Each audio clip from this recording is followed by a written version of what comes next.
स्वागत है। राजीव अपने परिवार के साथ गांव जा रहा था। वह सब आधी रात को गांव पहुंचे। चांद की रोशनी में गांव बहुत सुंदर लग रहा था।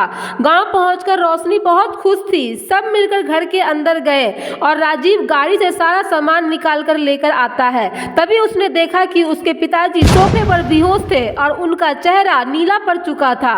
राजीव को कुछ समझ नहीं आया। तभी रोशनी बोली, पापा को जल्दी हॉस्पिटल लेकर जाओ। लेकिन हॉस्पिटल गांव से दूर शहर में था। राजीव रोशनी को अकेला नहीं छोड़ना चाहता था। रोशनी प्रेग्नेंट थी, इसीलिए वह ज़्यादा ट्रैवल करने की हालत में नहीं थी। राजीव पापा को लेकर गाड़ी में बैठा और हॉस्पिटल में पहुंचा।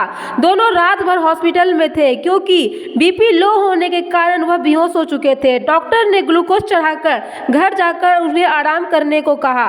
राजीव ने रोशनी को फ़ोन लगाया पर उसने नहीं उठाया। राजीव पिता के साथ घर पहुंचा तो देखा रोशनी दीवार की तरफ मुंह कर अपने नाखूनों से दीवार को खरोच रही थी। यह देख राजीव बुरी तरह कांप गया और उसे आवाज लगाई। रोशनी राजीव के पास आई और पिता के बारे में पूछने लगी और ऐसा दिखाया जैसे कुछ हुआ ही ना हो। वह रोशनी को कमरे में ले गया और उसे वहां सुला दिया।